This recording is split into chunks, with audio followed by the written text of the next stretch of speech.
Good evening, everybody.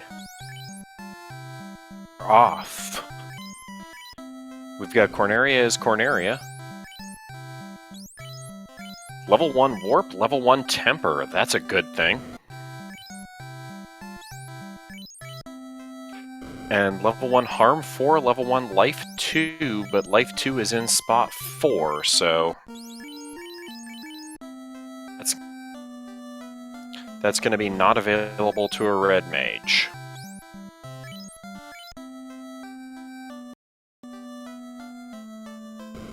And I should be in now. Apologize for that. Local delays. I am Elastoid. I'm joined by DM Stewart. How we doing tonight, Elastoid? I'm doing pretty good. It's a good time to race. It's always a good time to race, and we got Floater in the Corneria item shop. Oh, so this is potentially a jet seat. We're typically spending a lot of time sailing in these flags, but it don't look like it's going to be that way today between Brax's Muse and Tyerenex.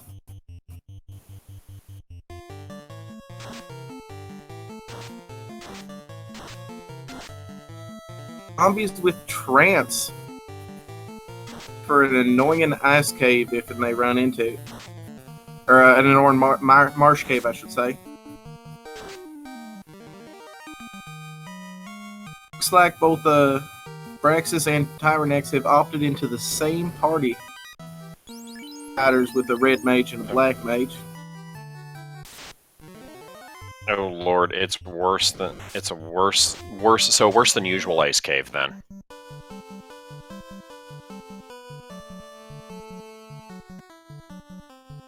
We haven't seen any ice cave enemies yet. We have seen a couple marsh cave enemies, and the zombies they appear in packs with the ghouls. So if they're forced into like an early marsh cave for a ship, then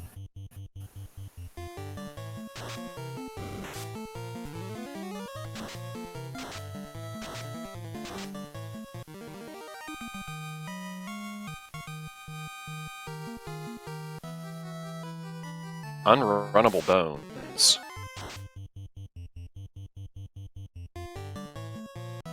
this is the these runners are 0-1 right now. Tyerenex, Tristal earlier. Tristal being a former champion himself, lost a race to Len the Cat, who is one of the most prolific racers of the community. He's got races second only, I think, to Czar.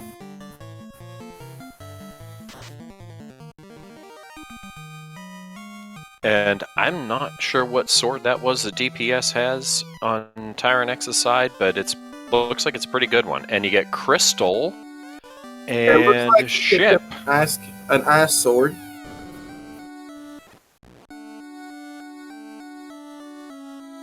And the ship rescuing Sarah. The ship will confirm that this is a jet seat. The free canal being open, that means that they're already able to access the airship, and that's where you'd expect Tyerenex to go first. And we get a dragon armor and a black shirt on out of Matoya's cave, so that's pretty good to see.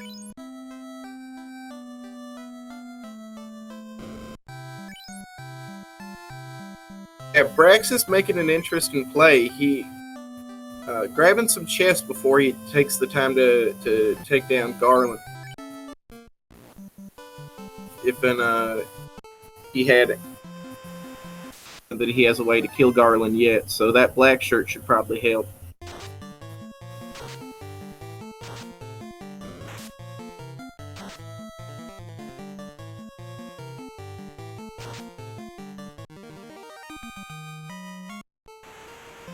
Though it looks like he may have difficulty getting back with two poison party members, and I guess he's got the heal pots to make it work. And we have Crescent Lake in Provoca. Interesting play from Tyerenex going straight to Provoca, straight to grab the airship. Oh, possibly, yeah. He doesn't have the gold yet. Saying Stan. And I saw a Harm 3 and I saw a Life, and there's an Ice 3 there in Crescent Lake. All these spells less accessible. The latter 3 will be available to a class-changed Red Mage. You don't want anything good to fall level 6. And the Ruby out of... the Ruby coming out of Crescent Lake. Confused old man. The Ruby is not going to be important in this seed. It's just an extra key item to get to 12. And looks like Brex is going to take on Garland. And Tyerenex is going to head up and loot Matoya's cave. And with the crystal, that's going to let him get the key item from Matoya as well. Absolutely. I'll honestly question while he's running around on foot, though.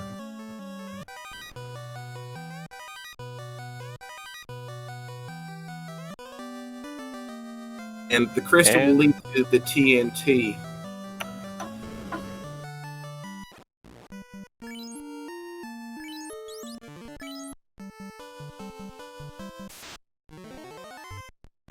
Right, so Braxis has his ship now. Let's see how he handles things.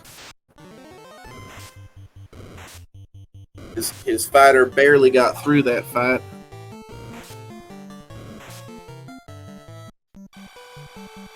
And imps with poison. I never like seeing that. You never like seeing it when you see it, but later you're glad to see poison out of the spell list. Imps, unlike wolves or spiders, they only show up in the early areas. You don't really see them too much in dungeons. That's valid.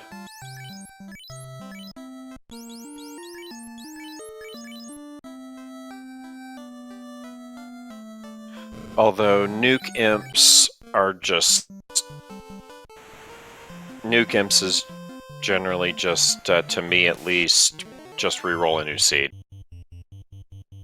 It can be, especially if you don't have any early way to kill Garland, and you have to grind against imps. That can be just terribly rough. Well, it looks like Braxis has found enough gold to purchase the floater, sitting there in Dwarf Cave. Tyerenex is yet to visit it, though it looks like that's where he's heading. Despite Tyrenex's early lead, it's possible Brax might be the one flying first.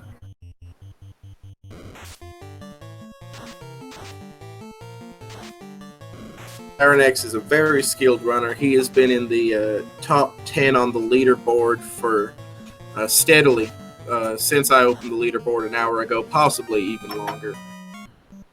Someone you always expect to perform pretty well. Braxis has a significantly less experience, but he has shown some very good flashes. Anything can happen in Randomizer, and also, he's improving every day, so you can't count him out, but he's definitely not the favorite coming into this race. And TNT leads to the herb. TNT leads to the herb. Not something I would immediately be going to turn in.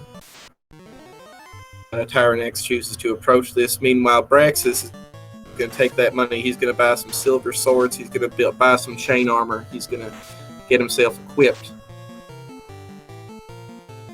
Oh, so he bought some chain armor and then sold it, realizing that iron was better.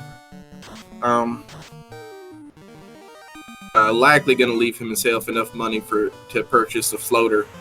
I don't know how he prioritizes his purchases, but most people would consider that to be an important one to buy.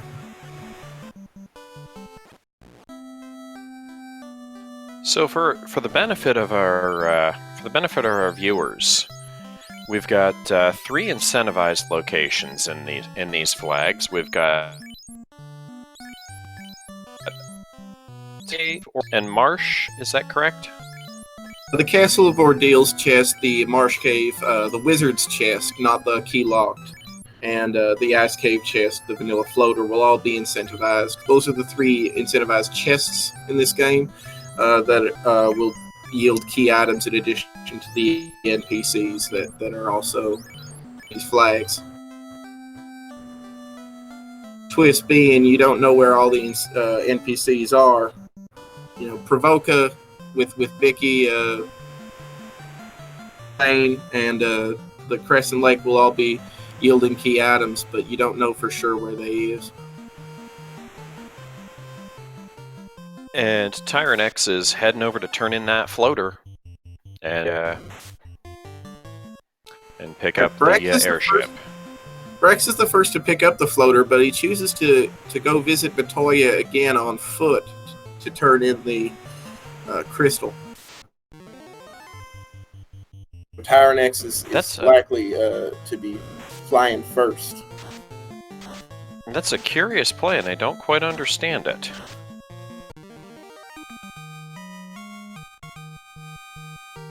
Well, it could be that he just wanted to get it out of the way. It also could be that he forgot that Freak Now was on briefly. In these flags, you typically spend a lot of time running around in the boat looking for key items. So to be attacked by the floater so soon, you know, it only changes your plan. And it's a positive adaptation, but it is an adaptation.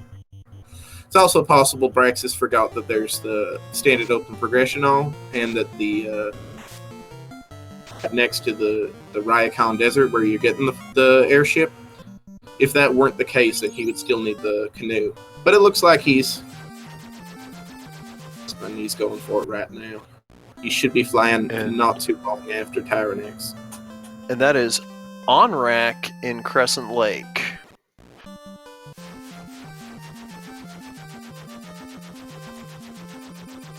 Tyerenex not even taking a look into on rack. That makes sense. He's going to grab his free Sarda item. He's grab the 4 chests since he's got the ruby. And Sarda has the cube.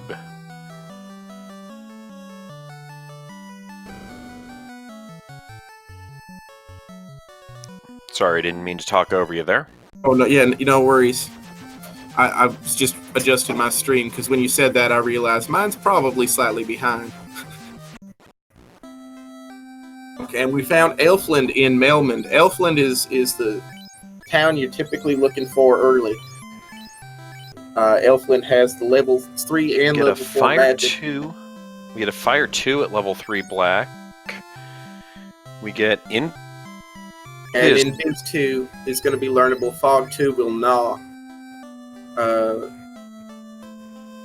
Make something to do at level 3. Fire 2 is an interesting spell, but typically you're looking for a bigger gun. Nothing particularly useful. Heal 2? Yeah, Heal 2 did not look like it was learnable. There? Or was it Fire 3? Fire 3 is at level 4. Kind of thing that you're looking for, finally. It probably won't be relevant, but having the second fighter makes the steel armor more likely to be an important find.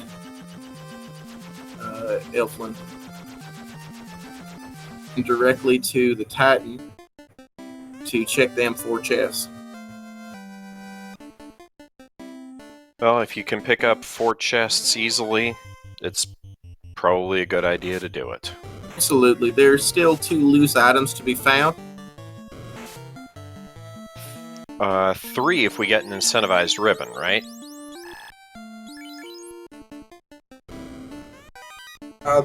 The ribbons incentivized. It's hard to tell when you find a ribbon in a chest whether it's the incentivized item being loose. If the incentivized ribbon is one of the 3 in chest, then it'll actually only be 1 loose item. Okay, so there was a Zeus Gauntlet and else of use. Just sellable stuff. And let's see what the herb leads to. Find. It's good to have. Herb leads to loot, and Elfland is Provoca. Elfland being Provoca is it means that you got a lot of early magic available and a lot of early items available without having to go all the way down to Lefane.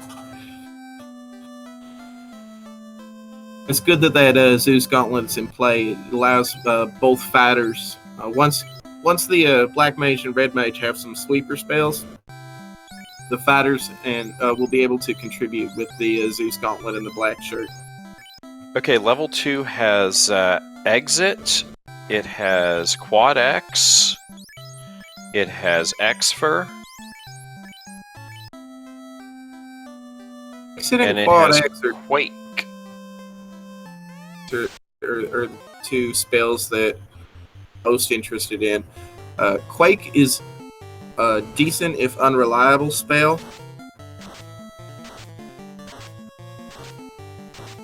Xfer is the kind of spell. I mean, you're very rarely going to be setting up combers, although we did see a pretty good one coming out of, I believe, Falconic not too long ago. Okay, and it is Adamant. Axis is going to discover the loot, and then taking the same path, they're both likely to turn in that Adamant next.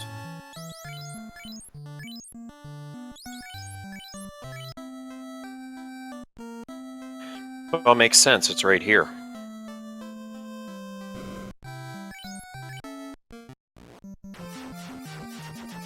Axis briefly forgetting that the Adamant is not the crown. He's going to say hello to be told to go get the crown first. And Tyerenex briefly forgetting that Narek is not the one who wants the Adamant. That's the Smith. Both runners showing some early race jitters. And the Mystic Key is what we'll get from the Adamant. That is a huge find. We'll allow them to go straight down and open up these chests, as well as grab the 6 in Conneria. It ensures that if they do have to dive Marsh, it'll be a yeah, one and done in Marsh is always a good thing. X is having a little bit of controller trouble. These runners neck and neck right now. Nothing really useful in those Dwarf Cave chests. Yes and no. There were no useful items, but the amount of money that they found is going to be useful before they start digging towns. Valid point. They're going to possibly... We still haven't found Nuke, and level 5 and up, the spells start to get expensive. So it's always nice to have some money in your pocket when you go in there. It looks like the most Kraken Killer item we found was the silver armor. Well, we get the Bane Sword. Bane Sword is definitely a nice find. While it's unreliable to handle large mobs, it's always fun to be able to use to take on a Tiamat. Tiamat being weak to that element. Looks like Tyerenex is going to check the 4 chests in Elfland, with Braxis not far behind. There's also 3 chests in Asto's castle.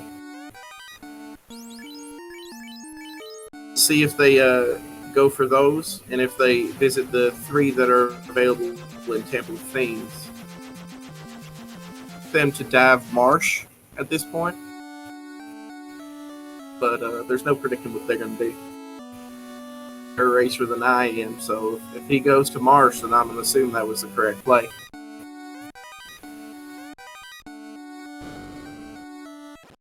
And just some money and not really much else of use.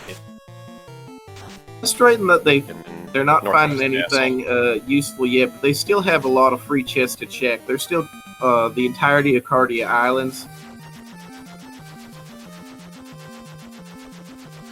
It looks like Tyerenex is going to dive Marsh. He's actually, just through his travels, got to level 6. For a level 3 spell on both the Red Mage and the Black Mage. He knows that he has access to both Temper and Warp, or I'm sorry, both Warp and Exit. He knows that he has Zeus Gauntlet as well as the Black Shirt, so he feels like he can make this too much trouble, and we'll see if he runs into any nasty spells.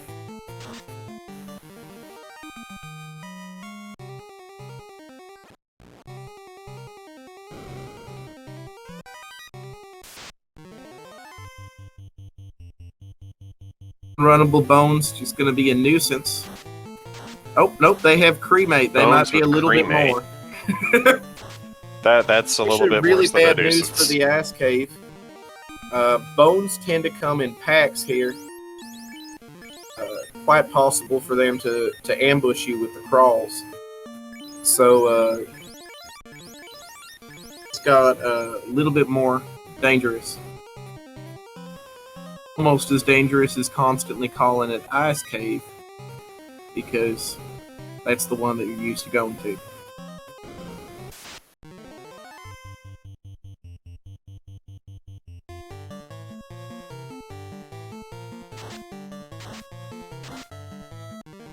Tyerenex getting a little lucky with the turn order, but it's going to take more than one Cremate to take his party down at this level. So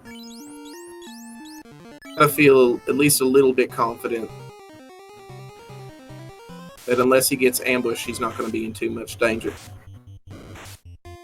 And anything nasty on the shadows? So far, it looks like they've just been attacking. Shadows are the ones that are some of the enemies with the highest ambush rate, given that they're supposed to be invisible. When shadows roll something dangerous, it's always a difficult marsh cave, but in this instance, it looks like we lucked out.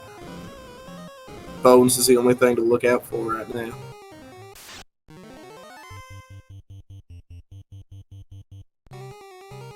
And Meanwhile, Braxis Braxis just grabbed his ruby, and he's going to check the 4 chests. He's going to grab the other. He's going to grab the Zeus Gauntlet as well. And I'm sure he'll be happy to see that. Oh, we get an opal bracelet. Opal bracelet is the best armor that can be worn by anyone who is not class changed. Don't it has want the same absorb. Not to interrupt. Or okay.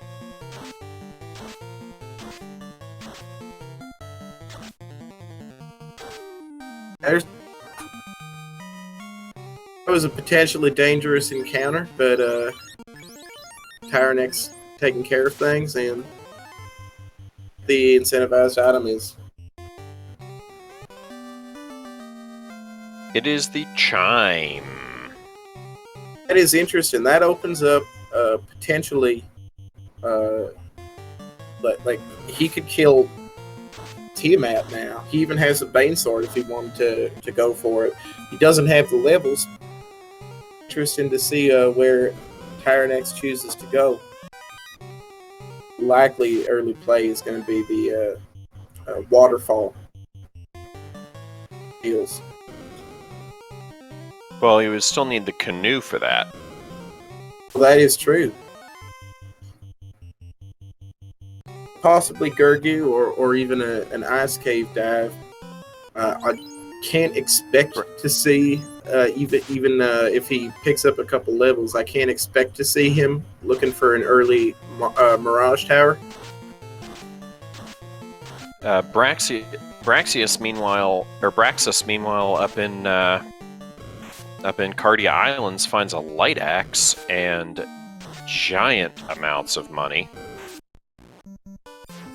Yes, that's excellent to find. if and he were to find the gold bracelet for sale, which it's somewhere on the map, purchase likely at least two. It's not far behind. He's with Marsh Cave. I think he left a couple chests still orphaned, but that they don't turn into something real important, he'll be fine. And Opal Shield and a Pro Ring for Tyerenex there. Both players doing Cardia Islands, which I think is probably a good play at this point. It's free chests. I have to agree. Free chests is always good this early, and we find it.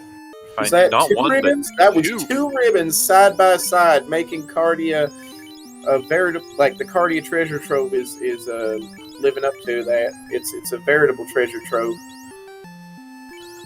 Possibly one of these is incentivized, but if not, then it's still two loose items.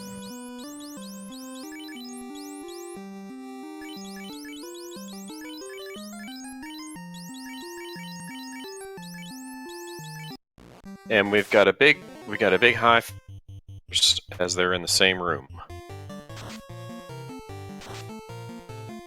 And they got stuff to high five about. Finding these two ribbons is going to make the entirety of the early game and on into the late game a lot safer. Oh. And the tail will allow them to class change and get some revival on that red mage.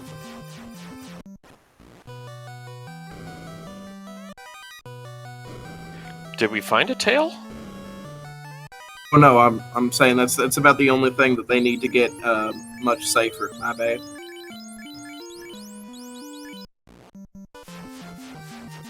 No, I was afraid I missed it.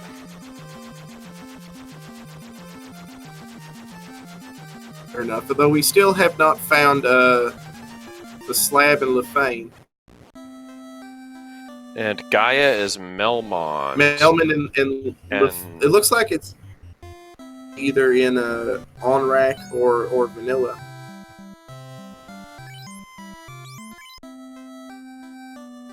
What do we miss? Gaia is the other one that we're missing. Yeah, Gaia is Melmond, and it looks like Braxis may be heading to check the three key chests. All right, Fast is an important one, and Cure 3 out of Melmond. Yeah, Wall will not be learnable for that red mage. Cure 3 is in the first slot. That's a not quite a Cure 4, but nothing is. And now Black Belt, you said earlier, was the banned character for this flag set? That's correct. In this round, everybody's going to be playing a black mage, and nobody's going to be playing a black belt, which is not too far from the way most party compositions would already have been. Though I understand that Gregory Puff was particularly saddened by the lack of black belt.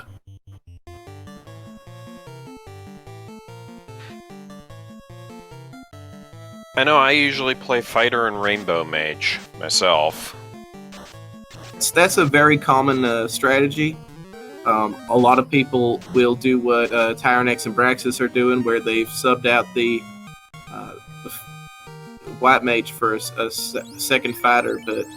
And the gargoyles, interestingly enough, teeth. This is not something that we saw when Tyerenex was in Marsh Cave. Cave is actually slightly more difficult than we even thought, and these gargoyles are going to those gargoyles will show up again in several places. Earth Cave specifically, they're going to show up in large packs. Hold as their first spell, but if they get to the second spell of Fire 2, it actually could be a problem. And they have Frost as well. And yeah, these gargoyles are not nice. And were they? Did I see right? They were unrunnable. This particular encounter looks like it's coming up unrunnable. While Tyerenex using the warp trick to make the ice cave an easy, found the bottle. He doesn't know yet whether Gaia is in on-rack and thus inaccessible, or whether it's the Lufane. But he is still going to go down and check the rest of the chests here.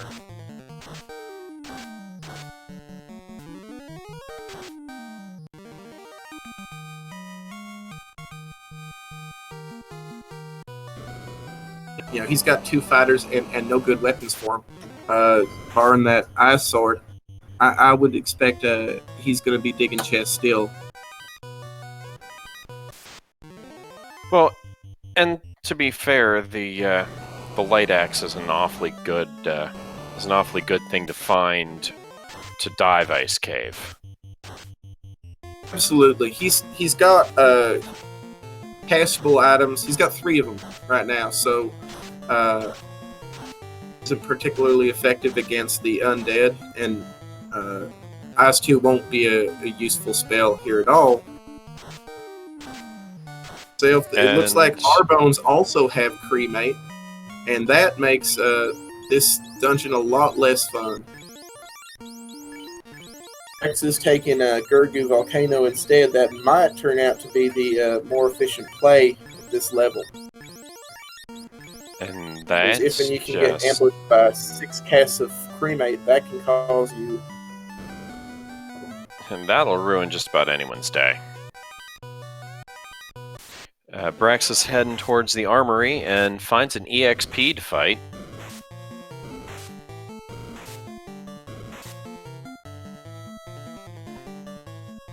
To use Quake on him.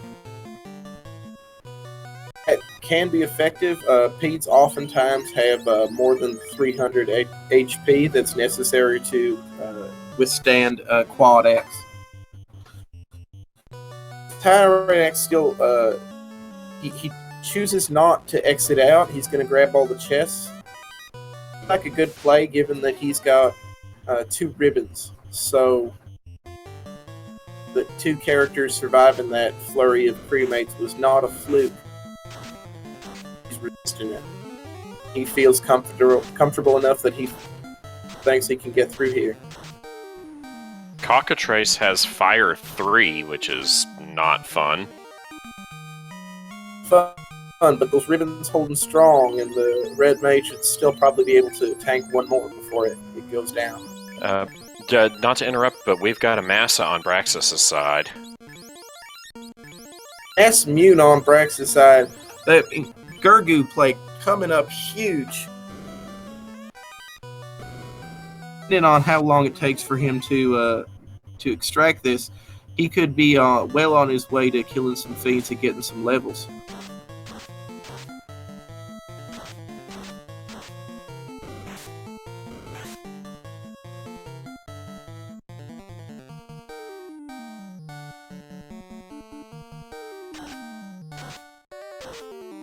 His wizards rolling a little bit high HP, but they're runnable if Tyerenex decides he needs to get out of there. We find an Aegis shield in the armory. The second ice sword, which is relevant when you have a red mage. Mage hasn't found a whole lot of great spells to cast. Well, this Gurgu armory is in dividends for Braxis.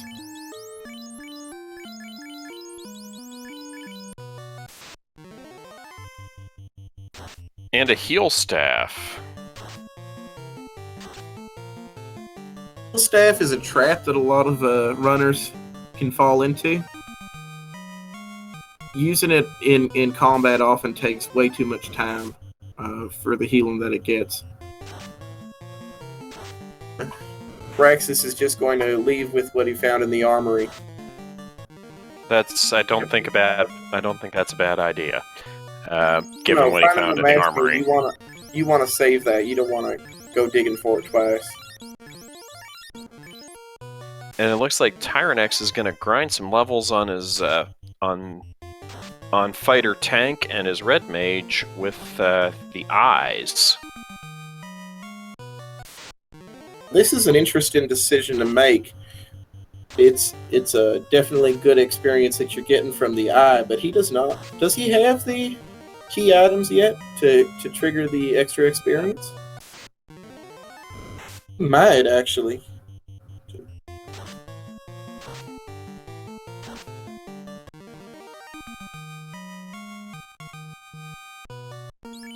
I think he may be one short though. He might be 11. one short. Oh, depending on how that count stands, it may have been late, or a little early. But either way, he didn't spend too much time there. He's exiting out, satisfied with the levels he has, and yeah, Sea Shrine can't be the next play, so and go. Not sure, but Braxis is heading into Marsh. Braxis hope. Okay, time. He may encounter some difficulty from both gargoyles and the bones in our bones. Get the zombies. How nice of them to show up and remind me. And he's headed for Volcano. I was going to say I'd like to think I'd do Volcano next if it were me, but I'd like to think I would do Volcano before I'd hit Ice. It's a hard call when you're trying to decide between Volcano and Ice. On one hand, Ice is not a required dungeon, but it does have an incentivized item. So oftentimes you're going to go there either way. That said, go to Gurgu at some point, and the chests there are so accessible that it's hard to pass up early. Which is why I say I'd like to think I'd do Volcano first. That's a play usually I won't agree with, especially considering you have the black shirt, which is going to be to cast Ice 2 unlimited times in a Volcano. It's going to be much less useful in the Ice Cave. Wizard Ogre, by the way, has instant death poison. Are we talking the stone poison? No, we're talking the one that it might be damage poison, but just does enough damage to be instant death. Yeah, damage poison being one of the breath attacks that you will find. What it is, which is interesting because there's only one damage poison in the of the pool there for regular monsters. Tiamat has it, and the gas dragons have it. So I believe we saw that on imps. Damage poison is on wizard ogres. If we saw it on imps in as well, that would mean that it would be in the Medusa script, and we'd see it a third time.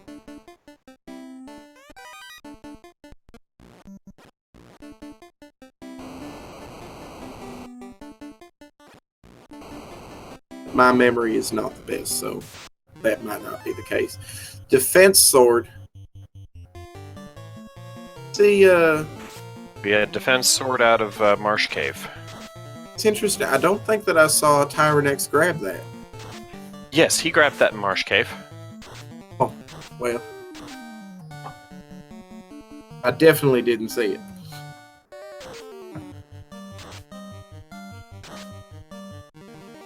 So we'll see if checks those two chests that I think that Tyerenex left. We'll know if there's anything important that was left behind. And Tyerenex heading up to check that chest that's got the massa in it. Definitely be glad to have found that. That's not a chest that everybody checks. A lot of people go for the main bulk of the armory, but don't go up here to grab this chest. But he did.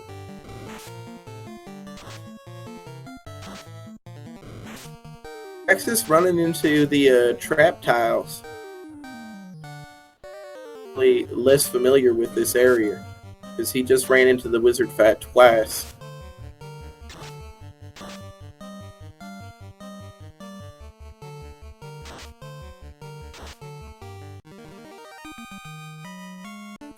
And the fire has stun touch, which is something I never like to see on any enemy, but I know it happened. Hey, stun touch is out there. You know, there are worse places you can find it than on the fire elemental. The fire elemental in Temple of Fiends, where it's going to be an inconvenience more than a threat, and you're going to run into it in Gurgu on trap tiles, and it's a very rare encounter. I'll take that before I'll take one of the more common enemies. Well, that's valid. Tyerenex picks up his Aegis shield.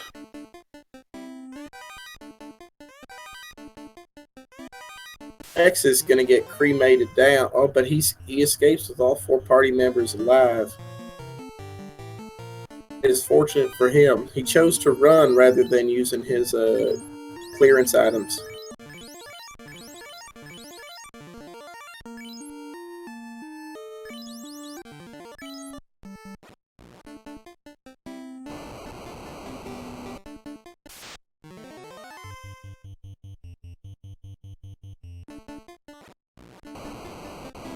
Interesting thing that we just saw Tyerenex do. He level 1 heal spell, which is not particularly useful in combat, but he uses it in place of heal potions. Uses uses it on the field before he uses a howl. That's a subtle play that a lot of people would not pick up, would not think to do, but it's going to gain him possibly a minute or two over the course of this run. Heal pots.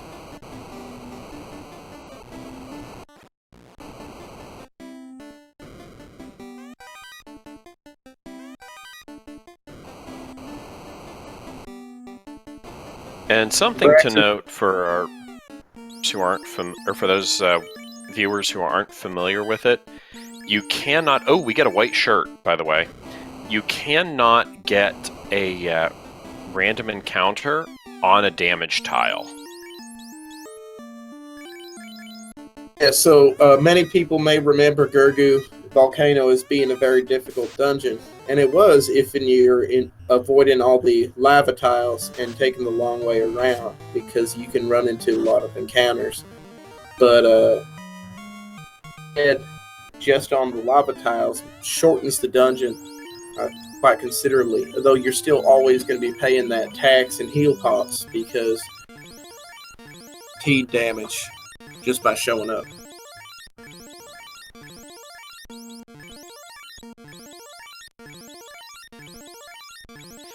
And that damage that they get, he hits counter mage. Yeah, the Grey Worm taking down the Red Mage.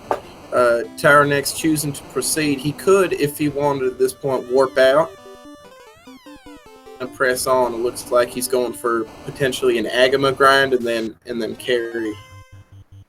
He's got no reason to fear at this point. Pass up that flame sword. It would have been useful before he found Mass Mune, but at this point he's got 2 ice swords and a Mass Mune to go, so he's not going to be using it. It looks like is making a hero play towards Mirage Tower.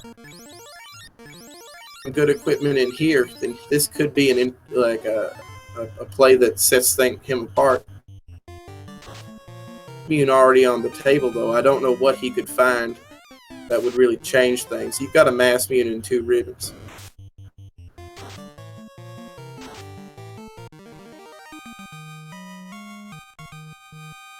And he's got an Aegis shield.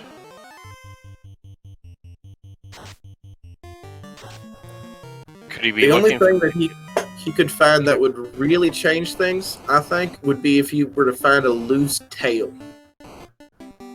His tail would allow him to make use of that dragon armor, would allow him to make use of that defense sword and that Aegis shield. Would have a material advantage over Tyerenex. That he's here for the levels that he's gaining. There's that too. Vampires, while they hit quite hard, are one of the few high-level encounters that you're equipped to deal with at this point. With the harm magic that you have. And an ice armor in the dragon chest. The ice armor is actually the best armor that What'd you say about loose tail? And there it is for Braxis. That is potentially quite big. That will allow him to get revival magic on his red mage. That will allow him to equip all of these items that he's found. Though to go in, he's going to dig this second round of chess before he class changes and goes in.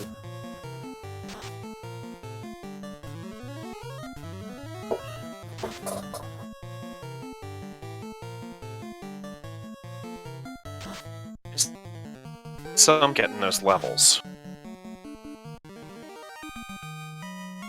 It looks like it looks like there aren't a whole lot of locations still available. Next may very well make the marsh or the Mirage dive as well soon. If he doesn't, if he puts off Mirage much longer, it'll be interesting to see what Braxis does with this.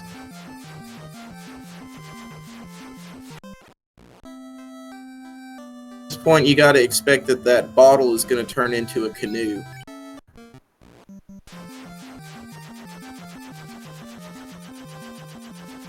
And Braxis heading to do that class change.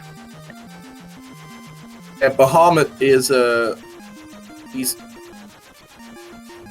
Lord of Dragons, and he is a huge fan of rat tails. So if you bring him one, he will bestow upon you great power. Tyerenex heading over for Vanilla Lefane. He's got that bottle. He's looking potentially for Gaia. Allow him to see if that turns into something. The canoe, you have no access to Waterfall. You have no access to the additional town, the Vanilla Onrak, and you have no access to Castle of Ordeals.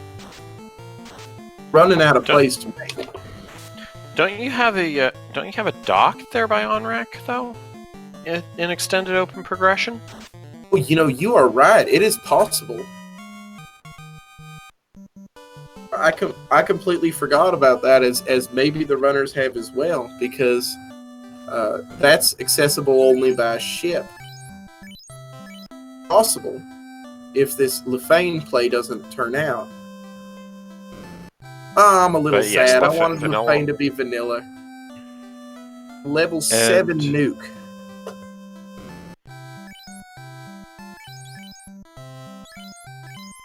That was in the first slot. I need to recall whether Ice 3 was I believe. Yeah, I believe that nuke will be Red Wizard learnable. That is an advantage potentially for that tail as well.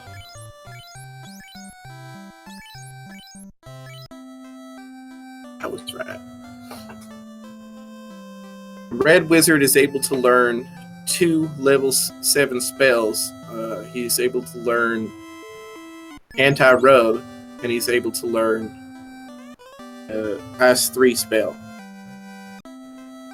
And Vanilla Ice 3 is where that nuke came. Oh, and the slab in Gaia. That is very interesting.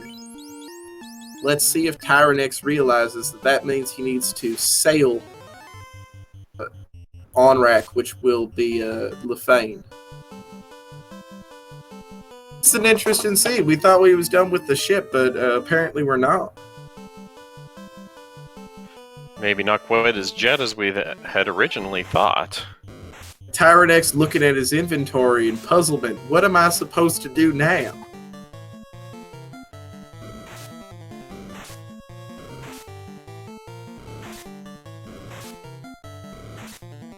Oh, you'll recall Vanilla Gaia was Melman.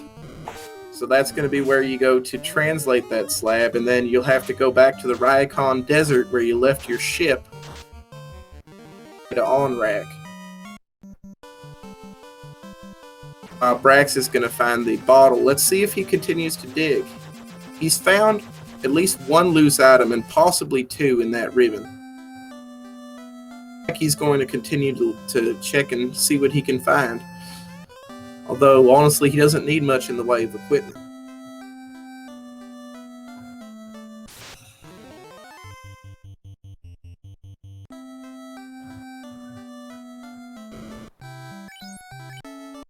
So, I noticed earlier that, and I noticed again that there was that Tyerenex just got into a fight in Melmond. Yeah, that is a flag that has been in the works, or that has been alive rather for quite a while. It is Zozo Melman, and it can be quite annoying to whack to. A flag comparable to the Confused Old Man. It's a funny little thing, and it's fun to see. But it can cost you some time, and when it does, you're laughing a little less. Tyerenex actually, this is one of the reasons he's one of the top runners. He realized almost immediately that he needed to sail to on-rack, and he's doing just that. So, the gentleman in Lefane likely to procure for him a canoe, which he will probably parlay into an immediate fall visit. Yes, I would think Waterfall makes perfect sense to play at that point. Interested to see if Tyerenex has any houses on him. Otherwise, there's no inn. Oh, hey! It was not the canoe as expected. It's Oxale. It's on the table, but we still don't have an answer for canoe, which may be loose. I think it has to be at this point. It's possible that Astos has it, at which point we're getting it from the loose crown. But it's looking like... I think at this point it has to come from a loose... from a loose item or as a loose item. That's interesting, because that means that the play, or it could be Sea Shrine. Now, we know that there's at least one loose item in Mirage. Even the other item is in either Mirage or Sky. Chooses to clear that out. It could be an Earth. It could indeed.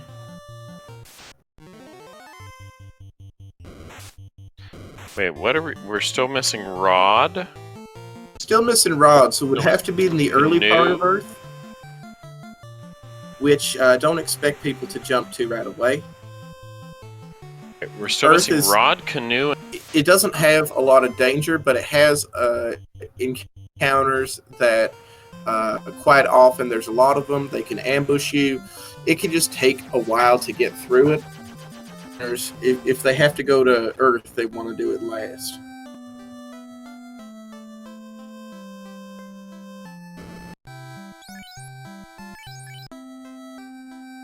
Looks like Tyerenex is going to go to Sea Shrine. Yields the Sea Shrine yields the canoe, or the crown leading to the canoe. And it's going to take a while for him to check Mirage, possibly even go mode it. However, if it doesn't, then you got to expect that Mirage is going to be his next play.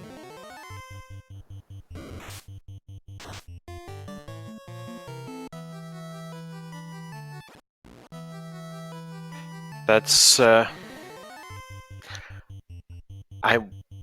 wonder if I would run. I wonder how I would play this if it were me playing. Yeah, it's always interesting to put yourself in the runner's shoes. Like, the Sea Shrine play makes a lot of sense to Tyerenex. Is potentially quite dangerous. He's got the Mass Mune. He looks like he's rolling a 3-man party. He's had chance to revive the Red Mage. He's chosen not to. And you know that you can get a lot of experience in either the Sea Shrine or in Mirage, but Sea Shrine tends to feel safer, barring the that nobody wants to run into.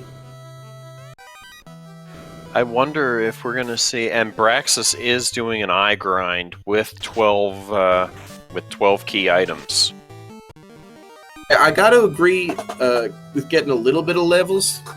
Braxis doesn't know this, but he's currently at level 12 compared to Tyrenex's level 20. So he's got a fair amount of experience deficit to make up. The Ghost hitting hard, but not unreasonably so at this point, but it looks like Tyerenex is choosing to try and nuke them down.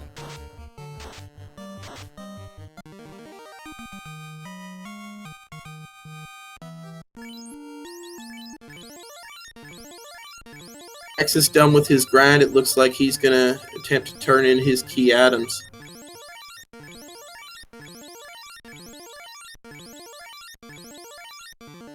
He's found the gold ring and the pro rings for sale in Melman.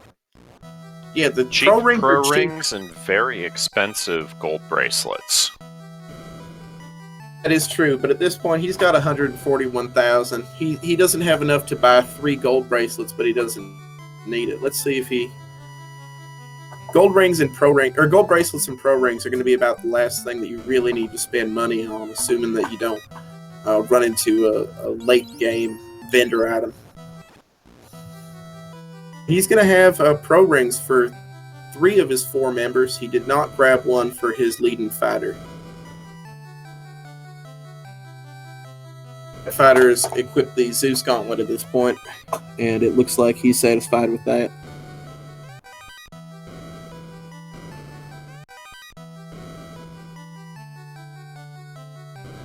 So far, mermaids haven't particularly impressed me with the equipment or items that they have available. Yeah, nothing great so far.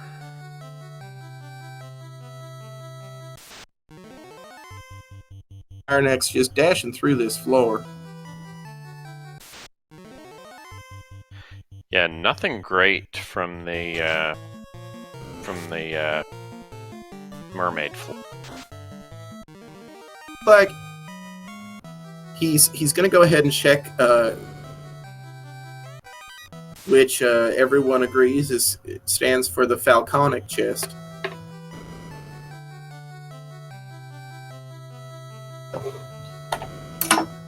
He's gonna find just a cabin in that.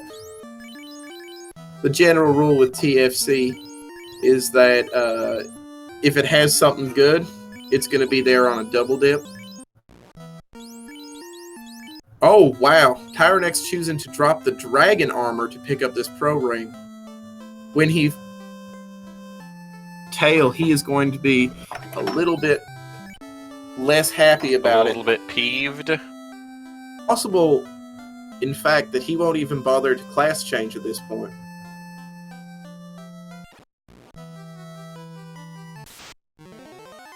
That's not a bad decision. But if he runs into a difficult Temple of Fiends, it's possible that Braxis will definitely have the edge in equipment of taking that down, just because his 2 nuke casters if he needs them. So Brax is going to have a much easier time in Temple of Fiends, potentially. Also got a potential revival magic on his Red Wizard. Though he's yet to purchase that, so we'll see if he makes that connection.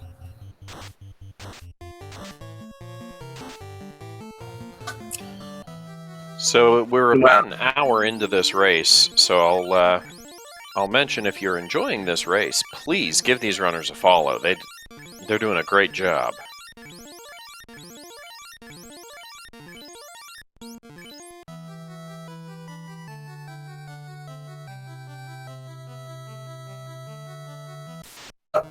London 19 misread this race as being a Final Fantasy 5, but of course the first one was the best one. So, watching us, London.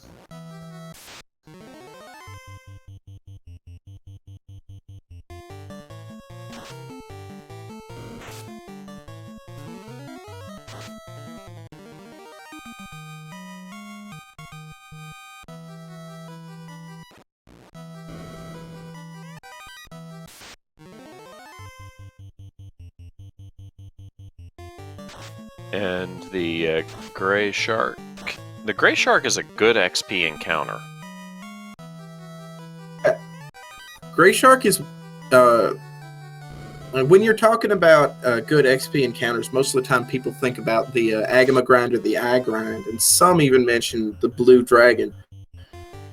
That often is forgotten is in the Sharknado room, the Gershark tile, which has more XP on average than all three of the other ones. Gersharks can often roll a high amount of HP, and they can often pack a punch, so it tends to be less reliable, and it's impossible to take it without taking steps on a floor where you could theoretically be ambushed by ghosts.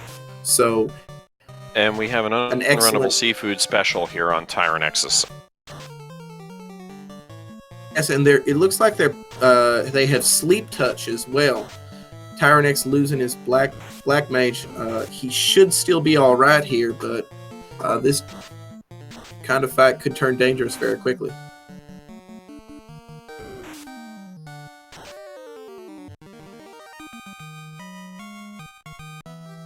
Brax is also sailing to Onrak. It looks like both of these runners would have beat me, because I would have forgotten that I had the ship for a good long while.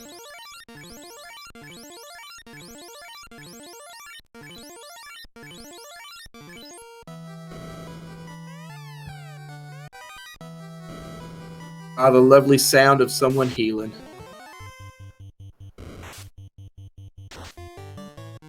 That could be worse. And there is, in fact, a Final Fantasy V randomizer. I don't know too much about it, though I did see Zardia playing it. About that, I would either visit the generic randomizer Discord channel that Jay Coper put together, or just talk to Zardia himself.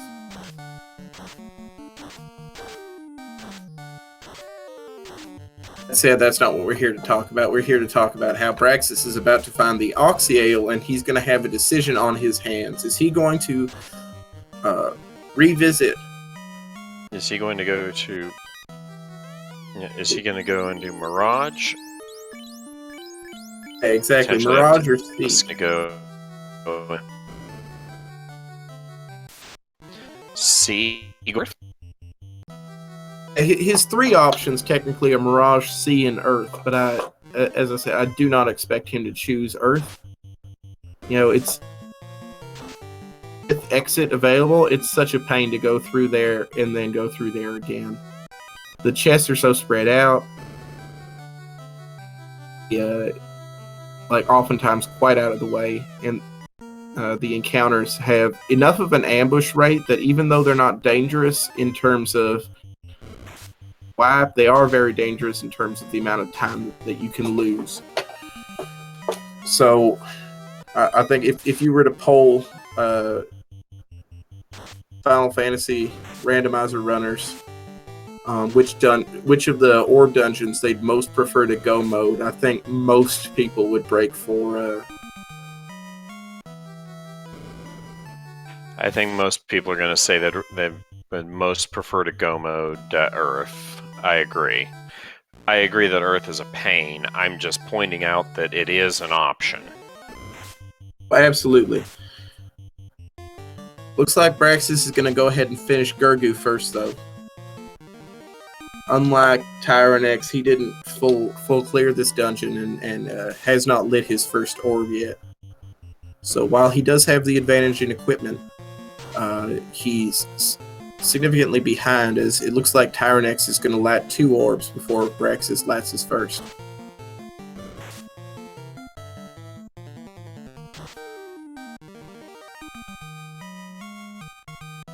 That is, of course, assuming that Kraken doesn't take Tyerenex out. It's not a slouch, and Tyerenex is on 2 Light Warriors. Kraken 1 is a difficult fight. Especially without, he's got decent armor, but his armor less than you'd be expected to have against a vanilla Kraken. At this point, you should have a class change, should have the Opal armor available. So, two fighters could easily be 2 rounds for Kraken 1. He even gets there. It looks like these lobsters are tearing him apart, and he's down to just the solo fighter. This fighter has 1 chance to run.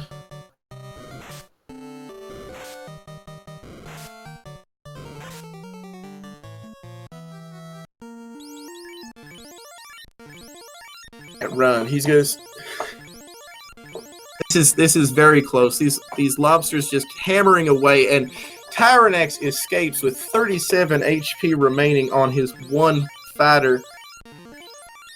Up to his name and his assigned duty there.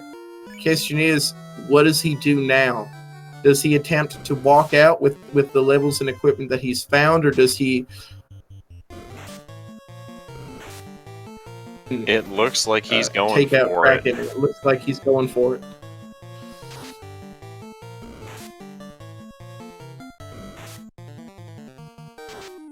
The lobsters with sleep touch. So even 3 of them potentially dangerous, but it looks like he's going to get out of this all right.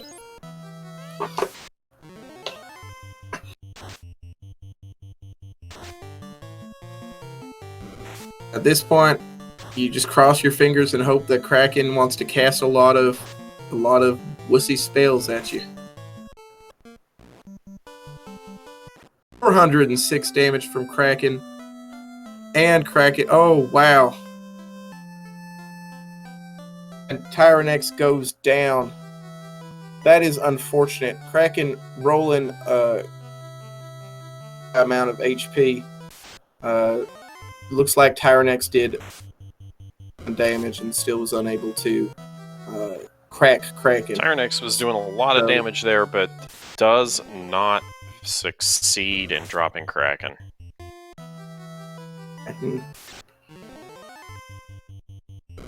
Kraken close to 1-shot and tank with 500 HP, and with the levels that he had, and tank holding on to the best armor in Tyrenex's party right now.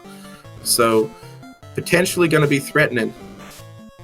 Probably a lot easier to handle with 3 standing Light Warriors. DM, if you are Tyerenex in this spot, do you immediately go for Kraken again, or do you go looking for something else to do? I don't know. I think I probably just go back and try. I don't. If I start losing players, if I start losing Light Warriors, maybe I don't. Maybe I give up and come back later. Now that's a decent answer. I feel like I would probably, at the very least, revive the Red Mage again. just to potentially have an extra target and an extra caster of fire 3s against the ghosts. But we'll see how this works out for Tyerenex. One is shown to be no slouch, and the lobsters on the way there can be handled. So won't lose too much more time here.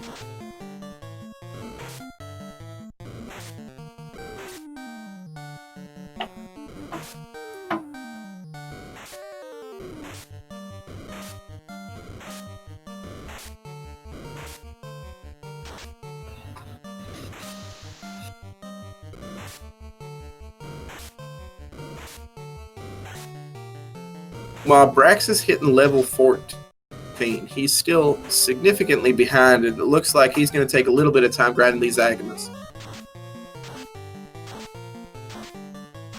I think that's probably a good plan. Difficult to say. I feel like he could gain as much XP if he were to just go through Mirage Tower. Level 14 with a... He's got Quad X, he's got Temper, he's got a Mass Mune. He should be able to take on Carry. As great as it is to get the XP here, you can be doing two things and be getting the XP in Mirage while you're clearing some chests. That said, we'll see how this goes. This could turn in, like, it could be that these levels that he gains here allow him to get through everything else with ease. Where we've seen Tyerenex already taking a costly wipe in Sea Shrine, so this is ultimately a net gain for him. 17. I think I'd go to about 17 or so. 17 sounds about right.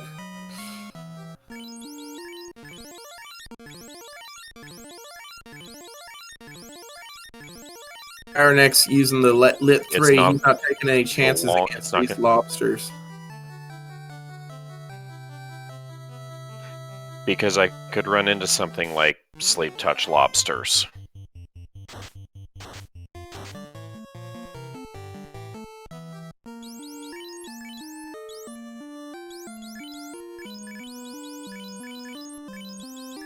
A Water's casting lit 3, which would be a lot more scary had the lobsters encountered a party that didn't have ribbons, or the Waters rather encountered a party that didn't have ribbons. Defenses that are available to Tyerenex right now, he's not likely to be in trouble from any spell.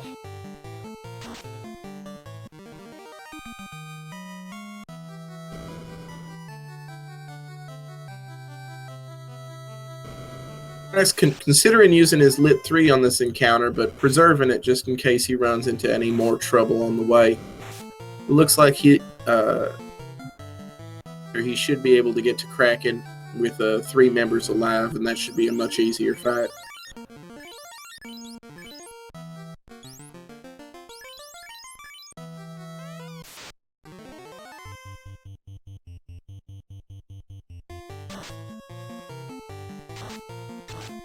Now, does Tyerenex have Fast available to him? Fast was available at level 5. He does have it, and he's got Temper as well. Using to open with Ink again gives him some time to get that Fast off and set up. Now, Tyerenex doing something interesting. He chose to put his dead Red Mage in the first slot. Now, Red Mage, like that's going to make it more likely that he's going to run out of himself in an RNG loop, but it's not going to do too much in terms of protecting his party.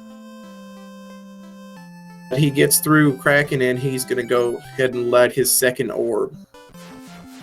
Braxis is hot on his heels, lighting his first. Probably just a few seconds here.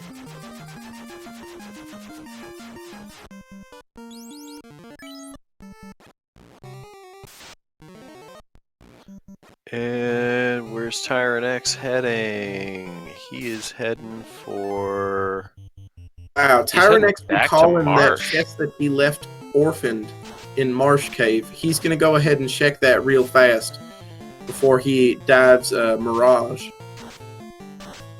We know that chest that he's gonna dig is gonna contain a silver helmet and not much else for his trouble. He's gonna make sure that it's when you leave a chest behind, it does nag at you. I don't think he checked chests in Temple of Fiends either, so... Maybe correct about that.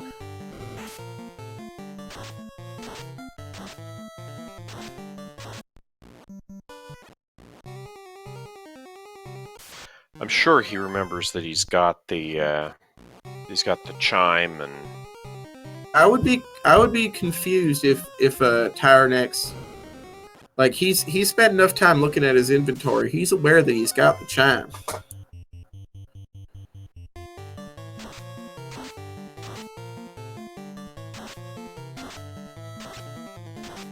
Look.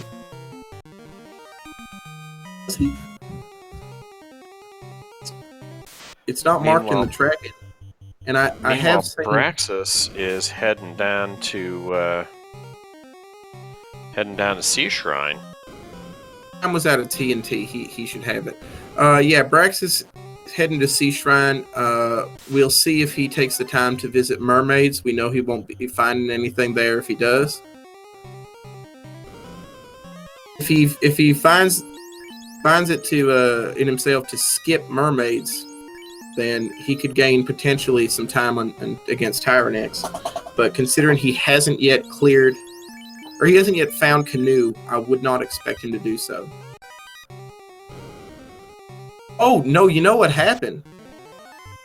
Tyerenex must have wiped in Marsh Cave. Chime is behind these wizards, but he hasn't retrieved it yet.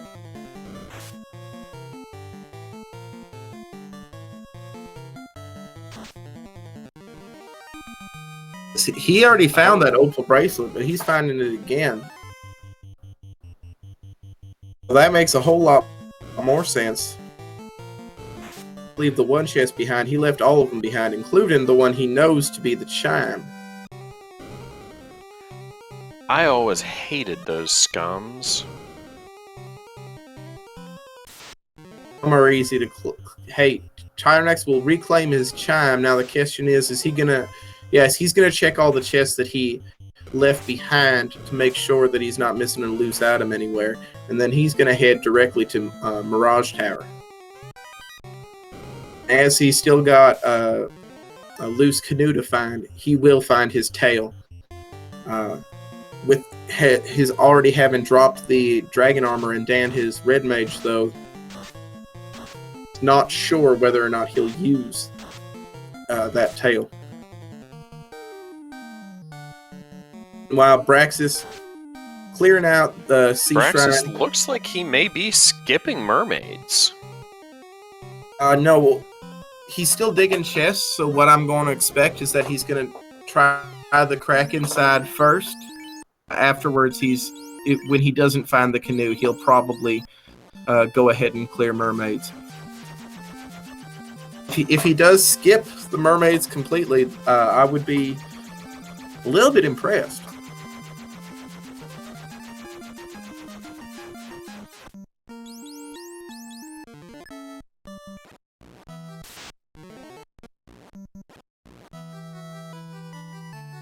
Tyerenex did skip those 3 chests in Temple of Fiends, and he's going to check them now. At this point, you have to feel like he feels a little bit behind. He knows that he took a costly wipe in Sea Shrine.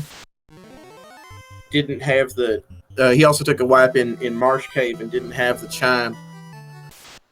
Feel like he's a little bit on the ropes right now. Lead, but I don't know if he's going to feel that way. And as we know, the chests in Temple of Fiends have nothing useful. And Braxis runs into that unrunnable seafood special. Braxis is going to be a little bit more equipped to deal with them with 4 party members alive. You know, anything that attacks with a status that's going to cost your moves, you're much more vulnerable to that kind of attack when you have fewer party members alive.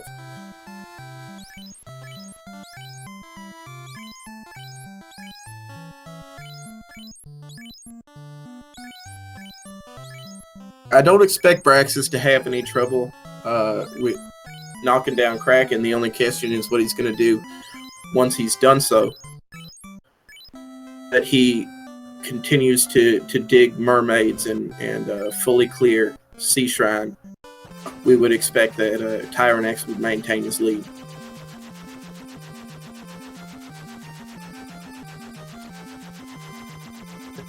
Said once again, Braxis is way more prepared for a difficult Temple of Fiends. We'll see. This may very well come down to. I'm surprised that Braxis didn't drop something to pick up that opal shield to put on his second fighter.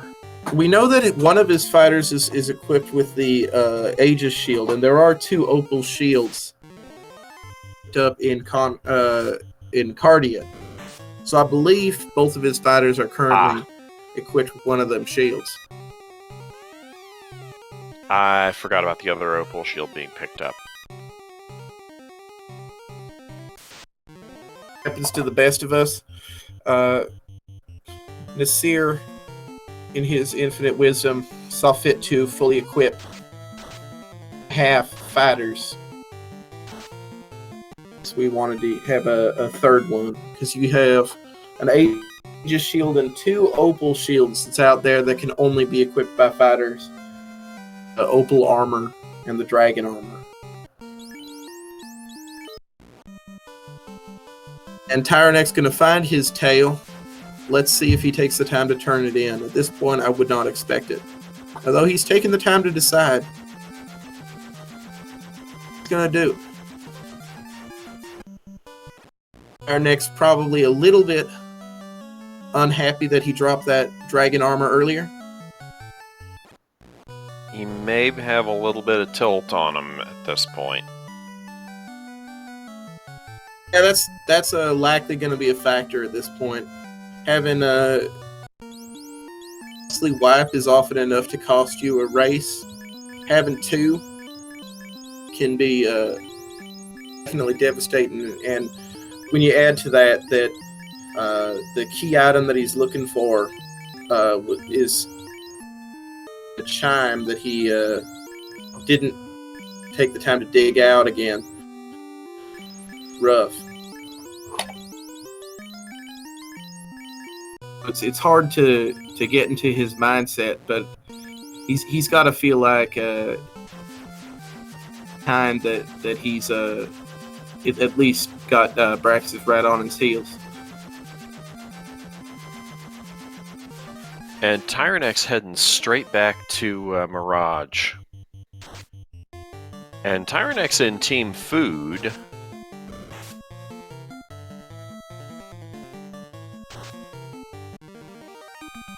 Tyerenex in Team Steak.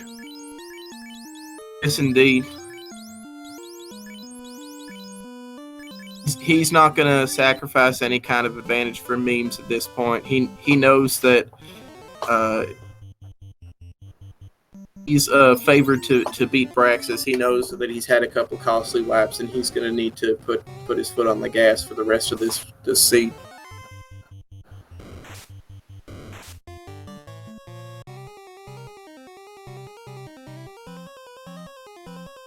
While Braxis having a bit of a time taking on Kraken, it looks like he's playing a defensive fight. Time to buff up and use that defense sword. Interestingly enough, that fighter has the defense sword on his person, but he's got the ice sword equipped. A little bit of lost DPS for Braxis, although with the Mass Mune Wielder, it probably won't make too much of a difference. Tyerenex checking the less than, greater than room. We're going to see if these 10 chests contain the canoe, or if it's going to be potentially deeper in sky, or even in Earth Cave. Well, there is an Excalibur. And that Excalibur means that his choice to class change will immediately pay off, although he chooses to grab the Wizard Staff instead. With that and play. Then drop it, and then drop it and pick the Excalibur back up.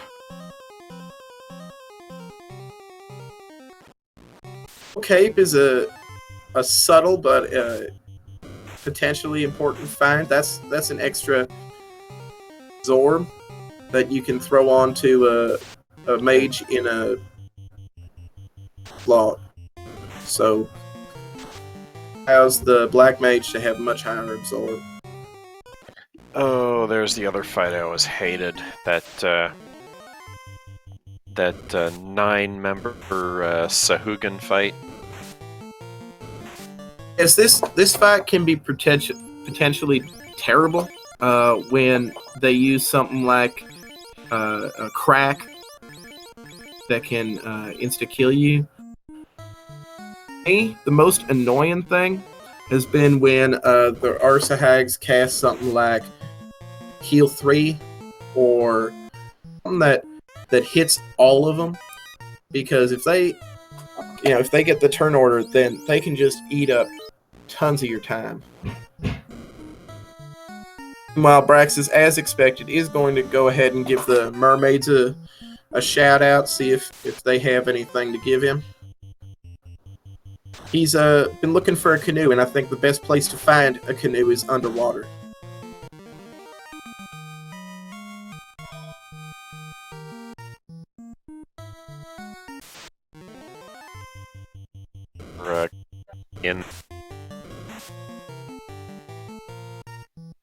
And thank you for the bits, Zardia.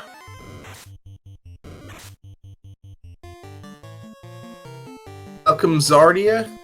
He's incidentally, if London's still here, Zardia would be the person to ask about that Final Fantasy V randomizer. It looks like Tyerenex is just speeding through this. He's checking every chest. He still needs to find his canoe, but he's making excellent time.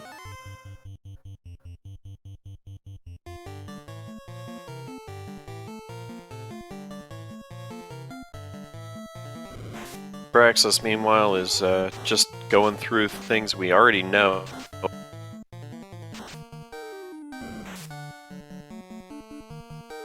Braxis, a little bit of inefficiency walking back. He's got access to the warp spell, but it's an easy thing to forget in this floor.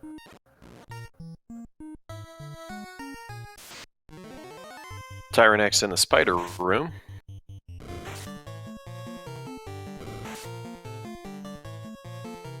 Tyerenex is in the spider room. I need to refresh my stream.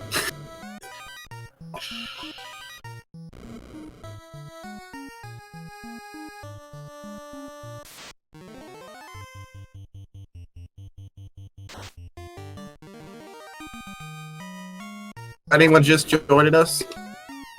Looks like Tyerenex has the advantage in levels, and he's got the advantage in orbs, or he will. He's slightly ahead in terms of the chest that he's checked. Canoe. So far, we've still got a key item in Waterfall that we haven't been able to visit. We've still got a key item in Castle of Ordeals that we haven't been able to get access to. You know, and that's we don't have a crown. We don't have a crown, so we still have a key item on Astos.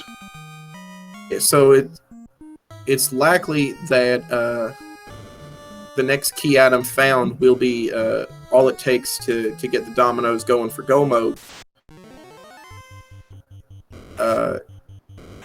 The only other significant advantage is that Braxis Muse, who found the tail much earlier than Tyerenex did, still has his dragon armor. Tyerenex We before have he a power found. bonk. Power Gauntlet is an excellent find.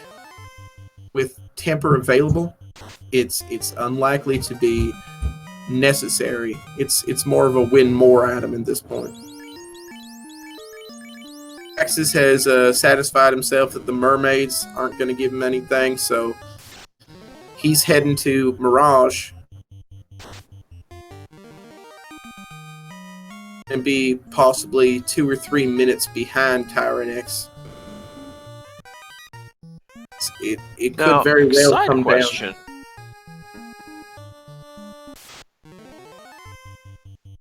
Are runners find odd O mode?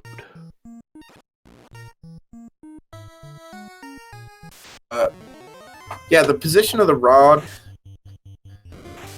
behind the canoe.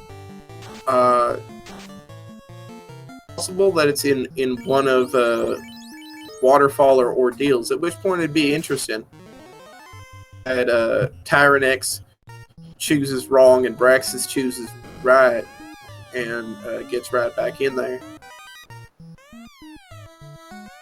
Sunsword looks interesting, but with the Excalibur and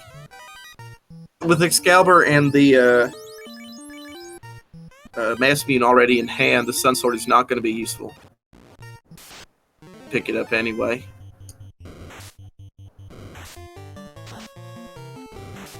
Well, it makes a little more sense to pick it up if you hadn't danned the red mage. That is true. Even so, the defense sword and the sun sword, while not equal in stats, are about equal in power. The level that the person swinging them is, because while it has a lower damage rating, it does have higher hits. So you're going to get your additional swing a little bit earlier with the defense sword. Advantage of casting Ruse on whoever's holding it. X is going to find the Excalibur. I was going to ask, is it vanilla? Is it the vanilla teleporter floor? Oh yeah, the teleporters have not been shuffled. That was one of the few flags that there was almost universal consensus on. People, racers, do not like when you randomize the teleporters. Spectators really, really like when you randomize the teleporters. Well, this is one of the instances where we went with racer preference and kept kept a Sky Palace nice and short. And Tyerenex does not find Warmac on the Bridge of Destiny. Or does he find the canoe in any of these chests, which means that the canoe is likely in the most trollsy location it can be. Where? In Earth Cave. Now, if it's on the first floor of Earth Cave, that's got to worry Tyerenex some, because those those 5 chests are often checked by people on the way. Now, Braxis didn't. Kind of thing that eats at you when you're in the race and you can't see what the other runner is doing.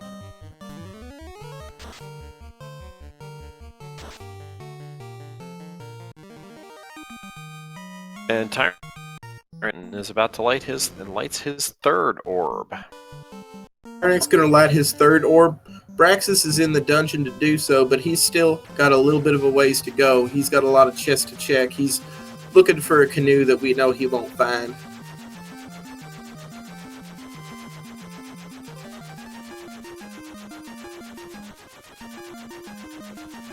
And Tyerenex is going straight to Earth Cave. That's the only place left Tyerenex he's doing here. Meanwhile, it looks like Braxis has more or less caught up in levels despite running 4-man to Tyrenex's useless Vorpal sword, but he says, well, I'll drop a almost as useless falchion for it. The the Vorpal is like a Fulsion that hits a little less and sells for a little more.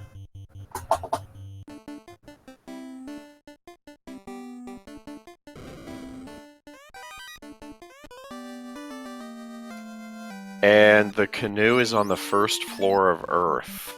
And I am just killing it with calling where these loose items are. Yep. Key is to guess many times. No, the canoe on the first floor, and Tyerenex is not even going to check any of the rest of it. He's going to look for his rod before he continues. And he has chosen Waterfall as the likely place for it. And, like, he's got about a 50-50 chance of being right. If and he is wrong, this is a chance for Braxis to potentially make up some ground. Although it looks like Tyerenex is going to finish with the Waterfall about the same time as Braxis finishes with this. So he would still... I think this has to be... Crown, which leads to Rod. A Crown could potentially lead to the third ribbon.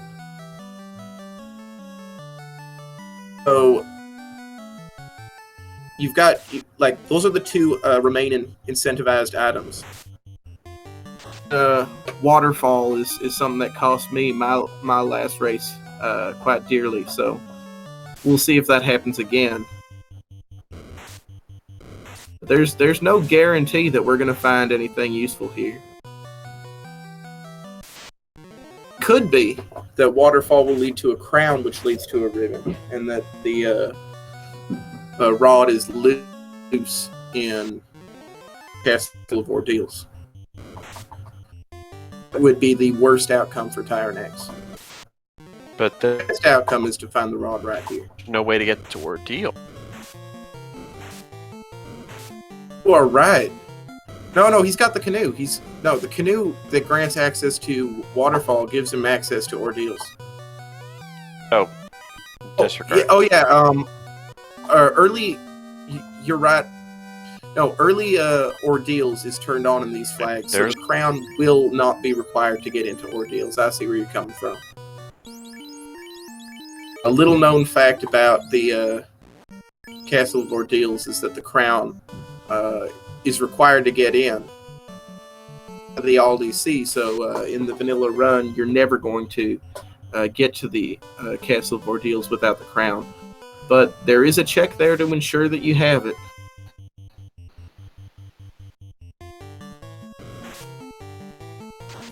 The flag to turn that off is engaged right now, so...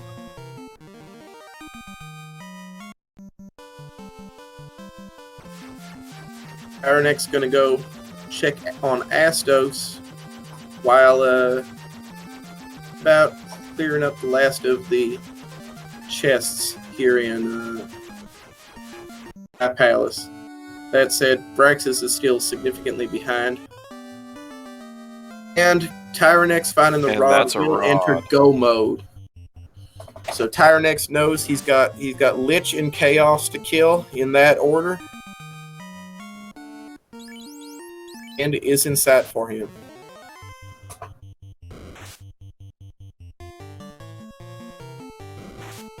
Of course, there are a lot of powerful magics, state and abilities that we have not yet seen. We have not yet seen Death Touch. Don't know where the nuke spell is. And we have not seen Crack. And all three of those could potentially cost Tyerenex or many of his runners. So, possible that all of that is waiting for him in Temple of Fiends Revisited. And of course, what Fiends will be unpredictable as well. That said, you got to feel at this point that Tyerenex has it. He found the Opal Armor, so he's not even particularly at a deficit right now.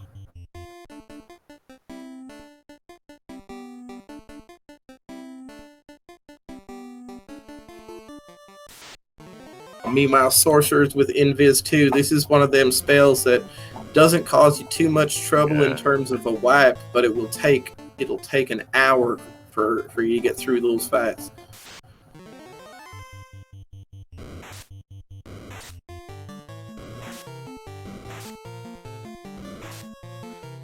Meanwhile, we're going to see if Braxis finds the giant robot on the Bridge of Destiny.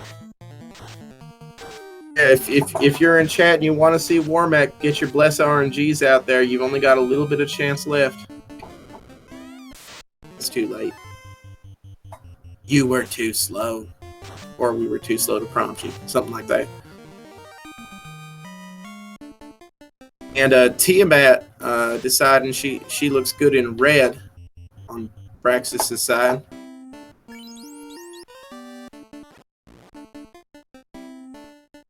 Braxis gonna throw out a cheeky Brax, see if that works, but it doesn't.